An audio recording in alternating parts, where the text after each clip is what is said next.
Muito bem, vamos para a lição de número 9 com o título Resistindo à Tentação no Caminho. Vamos fazer agora este resumo e o texto áureo está dizendo: vigiai e orai para que não entreis em tentação. Na verdade, o espírito está pronto, mas a carne é fraca. São Mateus capítulo 26, versículo 42. Este versículo foi o próprio Jesus que falou desta forma: o nosso espírito está pronto, o nosso espírito quer as coisas de Deus, nosso espírito diz: vamos orar, vamos clamar, vamos crer, vamos esperar. Vamos congregar, vamos adorar, mas a nossa carne é fraca. A nossa carne, muitas das vezes, ela é tentada e vou dizer a você, diariamente nós somos tentados, ou seja, diariamente há um combate, há uma batalha, tanto com o diabo quanto também com a nossa carne. Mas em nome de Jesus, estamos vencendo e continuaremos vencendo pelo sacrifício do Calvário. Verdade prática, no lugar de ceder à tentação, é melhor triunfar sobre ela.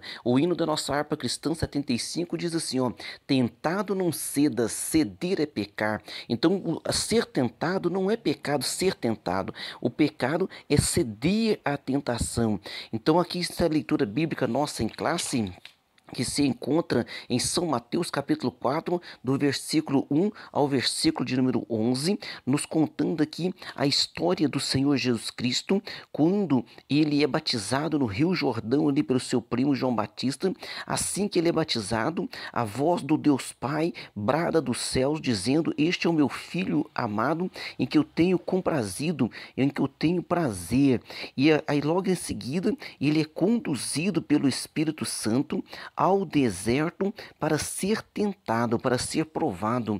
A introdução está dizendo: a tentação é algo que o crente enfrentará ao longo da sua jornada. Não por acaso o Senhor Jesus nos ensinou a orar de modo, que Deus não nos deixe que caíssemos em tentação. Então, o Senhor Jesus Cristo, na oração do Pai Nosso, oração modelo, né, que ele nos deixa de modelo, ele diz assim, ó: e não nos deixeis cair em tentação. Então essa é a nossa oração: Senhor Deus, não nos deixe cair em tentação, não nos deixe cedermos à tentação. A tentação sempre virá, mas com ela virá também o escape, com ela virá também a providência de Deus, com ela virá também o socorro de Deus. Por isso, nesta lição, estudaremos o conceito bíblico de tentação, a maneira como o Senhor a enfrentou no deserto e como devemos resisti-la e como devemos fugir, né, da tentação. Veremos que é imperioso seguir a recomendação de Jesus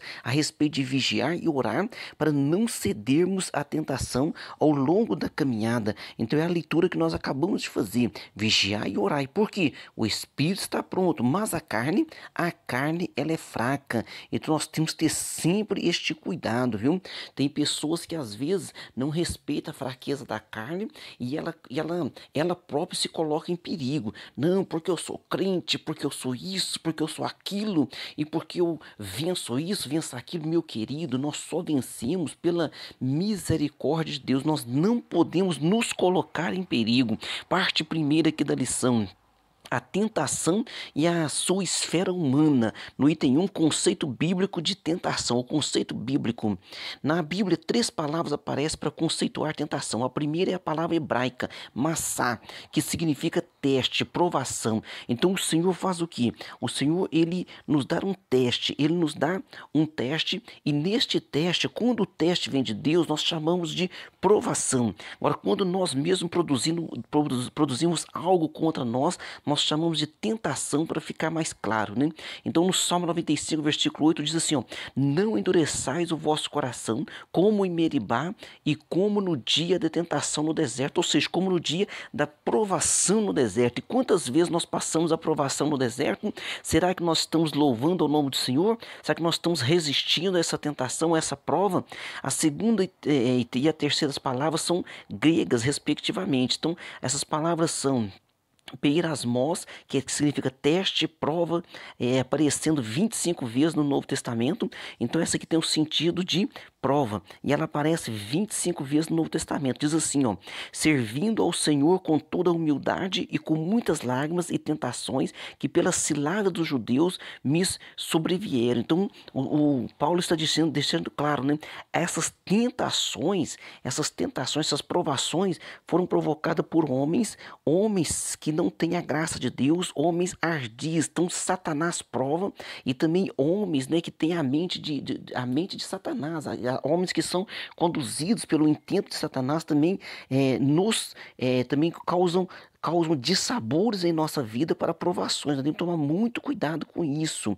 E o verbo peirazo, então esse verbo peirazo, então do grego, significa testar, submeter, prova.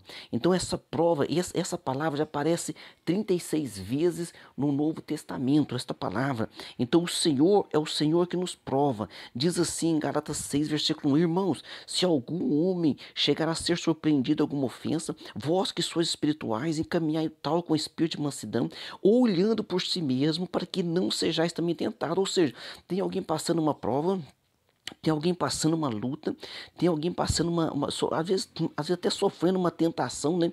E nós vamos ajudar esta pessoa. Nós temos que tomar o cuidado para quê? Para que a gente não se envolva nessa problemática e venhamos aqui, ao invés de socorrer essa pessoa, venhamos a pecar juntos também. Que Deus tenha compaixão e misericórdia. Então nós podemos dizer que tentação é um experimento, teste ou prova diante de uma atração para fazer o mal, a fim de obter prazer ou lucro. Então, quando nós somos tentados, isso vem dentro da nossa carnalidade, é como se fosse um imã nos atraindo. E nós precisamos fazer o que? Resistir, vencer, e na maioria das vezes, para que a gente possa obter a bênção, é fugir. Precisamos ocupar a nossa mente. Nós precisamos ocupar a nossa mente para que possamos vencer. No item 2 aqui, ó, duas vias da tentação. De acordo com a palavra de Deus, a tentação pode vir primeiramente do diabo.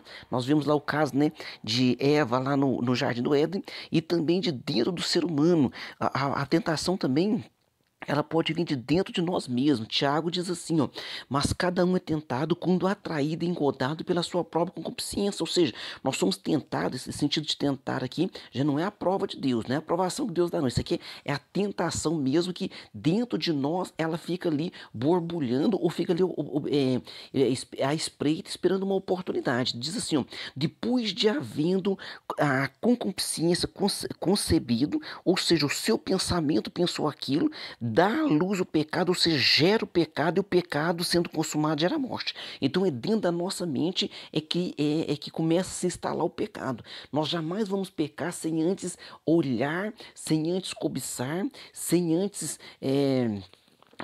deixar de vigiar, né, e pensar em fazer aquilo. Então nós precisamos o quê? Ocupar a nossa mente.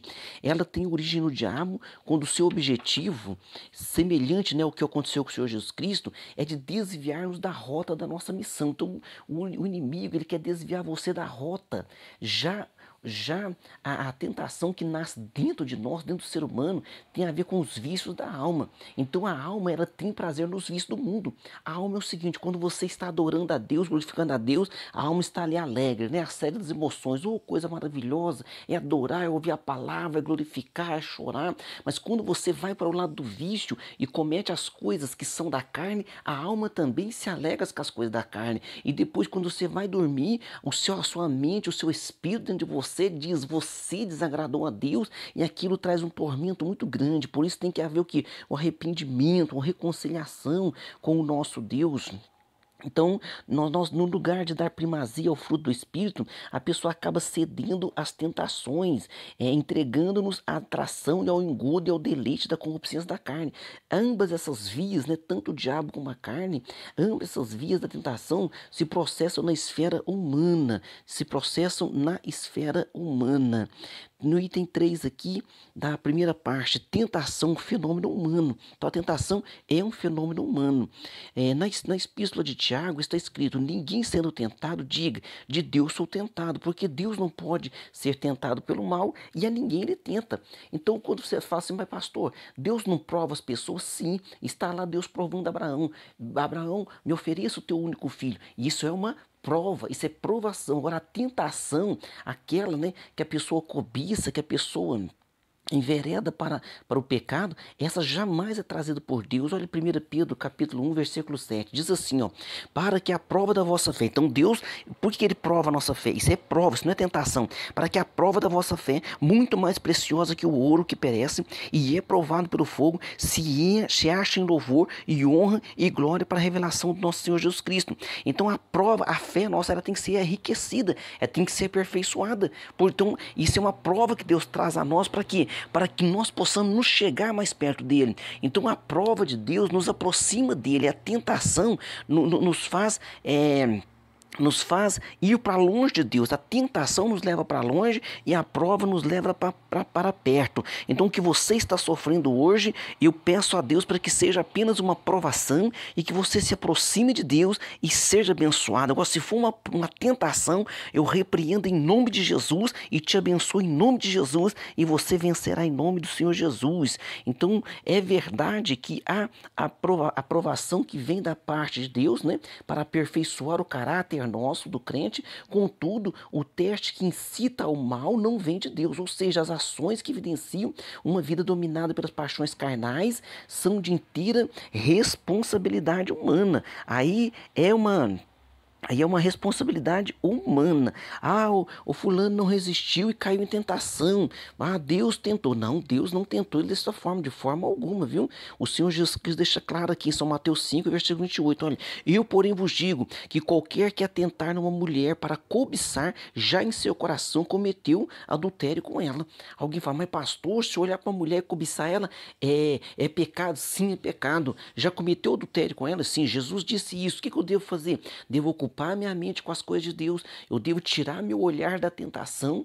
Por quê? Porque eu é que devo vigiar, eu é que tenho que tomar o cuidado, é eu que tenho que escolher. Então essa escolha tem que ser feita por nós. Eu costumo muito dizer aqui na igreja que eu dou um remédio, uma receita que eu dou aos crentes quando estão na prova, quando estão passando por qualquer dificuldade, para que eles leiam o Salmo 119 em voz alta, né? Em voz audível, e que vá meditando em cada versículo, ou seja, vai ocupar a mente dele com as coisas de Deus. Então ainda que o inimigo possa nos persuadir a cair em tentação, essa se dá no campo da esfera humana e terrena. Olha como é que Paulo diz aqui, deixa bem claro, ele diz assim, ó, não veio sobre vós tentação senão humana, mas fiel é Deus que vos não deixará tentar acima do que podeis, ou seja, do que podeis suportar. Antes, com a tentação, dará também o escape, para que possais suportar. Então, junto com a tentação, Deus também traz o escape. Deus não quer ver você caído. Deus não quer ver você desanimado. Deus quer ver você de pé. Deus quer ver você alegre, fazendo a obra dele. Deus quer ver você louvando o nome dele. Parte 2, o Senhor Jesus e a tentação. No item 1, a provação do Senhor Jesus. De acordo com o Evangelho de São Mateus, após o batismo de Jesus, o Espírito Santo conduziu ao deserto. Foram 40 dias sendo tentado por Satanás, uma intensa batalha espiritual contra o adversário, o príncipe deste mundo. O objetivo de Satanás era fazer com que Jesus desviasse do seu propósito, satisfazendo desejos e necessidades, contrariando a vontade de Deus. Então, o inimigo, o objetivo dele era desviar o Senhor Jesus do seu propósito, da sua missão. Esse é o objetivo de diabo para todos nós. Então diz assim, ó, Jesus lhe disse, a minha comida é fazer a vontade daquele que me enviou e realizar a sua obra. Então o Jesus citou isso por quê? Porque a comida é a necessidade básica do ser humano. Então a necessidade básica é comer. Você tem que comer e beber água. Aí Jesus disse, a minha necessidade básica é fazer a vontade do meu Pai. Então antes de alimentar o meu físico, porque um dia, por mais alimentado que meu físico esteja, por mais saúde que eu tenha, eu não passarei dos 120 anos, mas um dia então eu morrerei. Então Jesus está dizendo, a minha comida, o meu principal, o meu básico é fazer a vontade do meu Pai, é agradar a Deus. E isso também tem que estar na nossa mentalidade. Por isso houve um ataque intenso do maligno contra o Senhor, que resistiu sabiamente por meio da oração, do jejum e da palavra. As armas que Jesus usou estão também à nossa disposição. Embora fisicamente frágil, o Senhor Jesus estava espiritualmente forte. Aleluia! Quantas vezes, né, nós achamos que estamos tão fracos, e a Bíblia diz, né, quando estou fraco é que sou sou forte, ou seja, quando eu estou fraco, eu fico mais dependente ainda do Senhor. No item 2, que dá parte 2, as áreas que Jesus foi tentado. Jesus foi tentado em 3 esferas. Podemos dizer que Jesus foi tentado em 3 áreas, né? A área física, a área da sua natureza divina e a área espiritual. Na área física, o diabo tentou pedindo que transformasse pedras em pães após sentir fome devido ao processo de jejum, pois isso revelaria que ele era filho de Deus. Então, quando o diabo tenta ele ali, o diabo usa a própria palavra, então toma esse cuidado, viu? Com as teologias falsas. Então o diabo diz, olha, está escrito que você pode transformar pedra em pão, está escrito isso mesmo, mas Jesus diz, também está escrito, nem só de pão viverá o homem. Na área da esfera divina, o diabo tenta Jesus pedindo que ele se atirasse do pináculo do templo, pois os anjos o guardariam, porque está escrito mesmo, né? Dará ordem aos seus anjos, Salmo 91 fala isso, e Jesus diz, também está escrito, não tentarás o Senhor teu Deus. E na área espiritual, o diabo tenta o Senhor Jesus desafiando a evitar o caminho da cruz, ou seja, você não precisa padecer na cruz, você não precisa sofrer tanto, vamos adiantar isso, você dobra o teu joelho, me adora só uma vez e a batalha já está ganha. Não, a batalha não se ganha dessa forma. A batalha se ganha no âmbito espiritual. A batalha se ganha pagando um preço. A batalha se ganha resistindo à tentação. Então nada é fácil, nada vem de graça. E Jesus pagou um alto preço por cada um de nós. Jesus deu esse exemplo para cada um de nós. Ele responde, né? Somente ao teu Deus adorarás e somente a ele prestarás culto. Assim podemos dizer. Então assim, nós deixamos agora aqui bem claro que assim nós podemos dizer que o nosso Senhor Jesus foi tentado na área física, ele foi tentado na sua área física com as necessidades humanas, ele foi tentado na sua área divina, né? Com a ideia de ostentar. E hoje quantas pessoas estão ostentando, né? Tem pessoas que fazem uma oração, alguém é curado e já começa a ostentar que é o apóstolo, que é o profeta, que é o fulano. Nada disso, irmão. É a graça de Deus, é a misericórdia de Deus, é o Senhor Jesus Cristo sobre a nossa vida. Então o diabo fez com que Jesus pudesse, tentou ele, né, a se mostrar, a se aparecer, a ostentar os seus atributos ao público. Na área espiritual foi no sentido de idolatrar outro ser. Então nós temos que tomar muito cuidado. O Senhor está sempre cuidando de cada um de nós. No item 3 aqui, como Jesus venceu a tentação. Vamos usar as mesmas armas que Jesus. Vamos imitar o nosso Senhor Jesus. Nosso Senhor venceu o diabo com a palavra de Deus. Em todas as áreas da tentação, ele respondeu assim, está escrito. Na primeira tentação ele disse, não está escrito, nem só de pão viverá o homem, mas de toda palavra que procede da boca de Deus. Na segunda tentação ele disse, está escrito, não tentarás o Senhor teu Deus. Na terceira tentação ele disse, vai-te, Satanás, porque está escrito, ao Senhor teu Deus adorarás e só a ele servirás. Nessa batalha espiritual contra o diabo, nosso Senhor sempre apelou para a exposição da palavra de Deus. Isso significa que ele via as Escrituras como autoridade suprema de fé e de prática. Assim, ao lado da oração e do jejum, conforme já estudamos, devemos vencer o inimigo e seus ardis tentadores, né? As suas tentações com a palavra de Deus. Então, imitemos o nosso mestre. Então, façamos como Jesus fez. Resistivos, diz assim, revestivos de toda a armadura de Deus. Então, a Bíblia se reveste da Bíblia, se reveste de oração, se reveste de vigilância, revestivos de toda a armadura de Deus, para que possais estar firmes contra as astutas ciladas do diabo. Então vamos nos preparar, vamos colocar esse equipamento, vamos nos revestir e vamos vencer a cada dia, em nome do Senhor Jesus Cristo, porque Ele é fiel, porque Ele é poderoso, porque Ele é o nosso bom pastor. Ele, o bom pastor, dá a vida pelas suas ovelhas. Vamos para a parte 3 e última da lição, resistindo à tentação. No item 1, todos somos tentados. Por mais que observemos as disciplinas da oração, do jejum e da leitura da Bíblia, o inimigo não deixará de nos tentar. Por esse motivo, temos que estar conscientes a respeito. Então nós temos que estar conscientes, que tem crente que quando passa por uma luta, por uma provação, ele fica desesperado, né?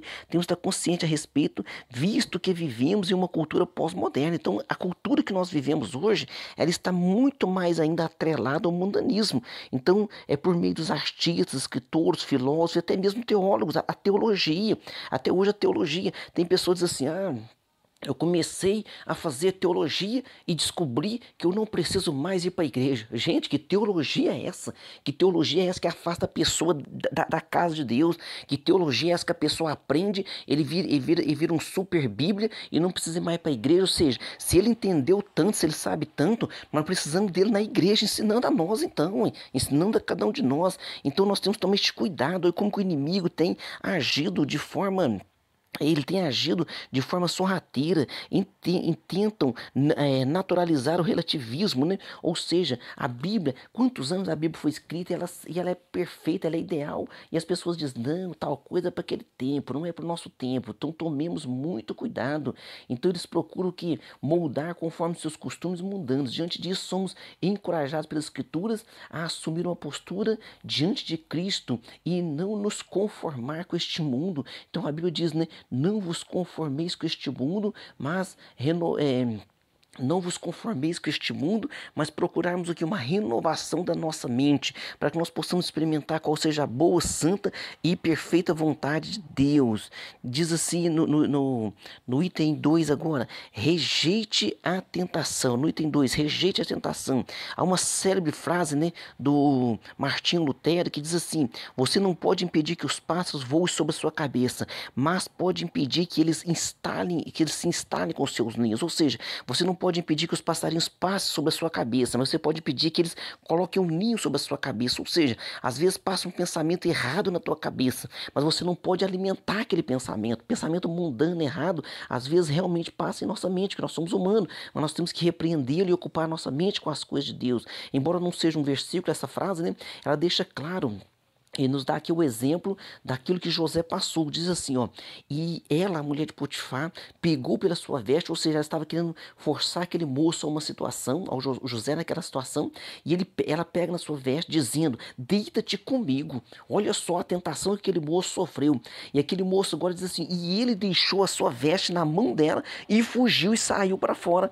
E depois aquela mulher fez o quê? Prejudicou ele de uma forma terrível. Diz que ele tentou abusar dela e ele foi parar na cadeia. E da cadeia Deus o colocou como governador do Egito. Então, meu querido, esteja nas mãos de Deus e fuja da tentação. Na atitude de Jó, olha só como é que Deus fala de Jó. Deus fala assim, ó, é um homem íntegro, reto, temente a Deus e concluindo, olha como é que conclui, desvia-se do mal. Então nós temos igual o Jó, nós precisamos o quê? Primeira coisa, desviar do mal. Assim não podemos impedir que a tentação apareça, mas com a força do Espírito Santo podemos evitar que ela nos domine. Por isso precisamos seguir o que o apóstolo Paulo disse a Timóteo, fuja de tudo que estimule as paixões da juventude. Portanto, ao longo da nossa jornada, a melhor estratégia é fugir da tentação.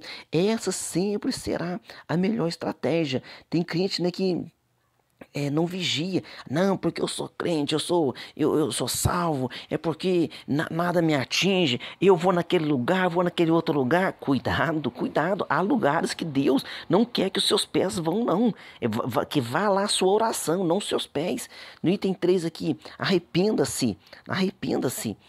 No meio de nossa caminhada, é possível que o crente ceda à tentação e por isso rompa a comunhão com Deus. Contudo, é possível restabelecer o relacionamento com Ele, com Deus Pai, por meio da confissão dos pecados, arrependimento e quebrantamento espiritual. Há um caminho de cura e restauração para quem age dessa maneira. O Provérbios 28:13 é claro, né? Nós temos que citar este provérbio aqui e colocar em evidência sobre a nossa vida. O que encobre suas transgressões nunca prosperará, mas o que as confessa e deixa alcançará misericórdia. Os que confessa e deixa alcançará misericórdia. Por essa razão, em caso de ceder à tentação, não tentemos nos justificar. Ah, não, eu fiz porque o fulano faz, eu fiz porque o ciclano faz. Não se justifique. Culpar os outros. Ah, eu fiz porque o fulano me enganou. Ou ignorar os atos pecaminosos. Ah, eu fiz isso, mas isso não tem nada demais. Então não faça dessa forma. O caminho divino é a confissão e arrependimento para desfrutarmos do perdão maravilhoso, divino, que vem da parte de Deus sobre a vida daquele que se arrepende. O perdão é algo maravilhoso e tremendo. Aleluia. Conclusão, semelhante ao Senhor que foi tentado em tudo, mas não pecou, né? Podemos seguir o caminho de não sermos seduzidos pela tentação. Então nós temos que fazer, imitar o nosso Senhor Jesus Cristo. Diz assim, ó, porque não temos um sumo sacerdote que não possa compadecer-se da nossa fraqueza. Ou seja, ao contrário, nós temos um sumo sacerdote que compadece da nossa fraqueza. Então nós temos que dizer assim, ó, porém que, como nós em tudo foi tentado, mas sem pecado. Ou seja, Jesus foi tentado, ele conhece o teu coração, ele sabe quando você também é tentado, quando você é provado. Confia no Senhor, se entregue ao Senhor. Pastor, mas eu pequei, eu errei. Então confesse diante dele, chore diante dele, mude a sua atitude, volte ao Senhor Jesus Cristo, porque ele tem bênção para você. Assim podemos desfrutar mais de uma vida em santidade e comunhão com Deus. Por isso, ao oferecermos resistência à tentação ao longo da jornada, lograríamos isto e receberíamos a coroa da vida. Então vamos resistir à tentação e nós vamos receber a bênção por completo de Deus. Tiago capítulo 1, versículo 12.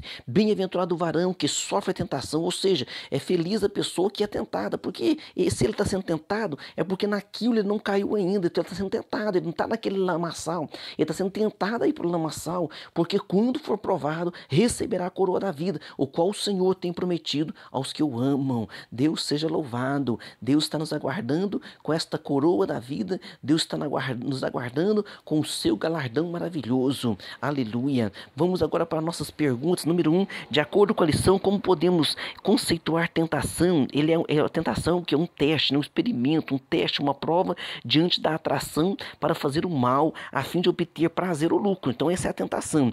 Pergunta 2, quais são as duas vias da tentação? A primeira via é o diabo e a segunda via está dentro de nós, né? A segunda via está dentro do próprio ser humano, que é a nossa carne. Pergunta 3, em quais áreas o Senhor Jesus foi tentado? Ele foi tentado em 3 áreas: a área física, a natureza sua divina e na área espiritual. Pergunta 4, para o Senhor Jesus, para o que o Senhor Jesus apelou contra o diabo? O Senhor Jesus apelou contra o diabo, sempre fez o que? Da exposição da palavra, dizer para ele, também está escrito, e o repreendi através da palavra. Pergunta 5, qual é a melhor estratégia diante da tentação? A melhor estratégia é fugir da tentação para receber de Deus a sua graça e a sua bênção. Então que Deus nos abençoe e nos conduza em um caminho de santidade em nome de Jesus. Deus abençoe você e sua família e até a próxima aula.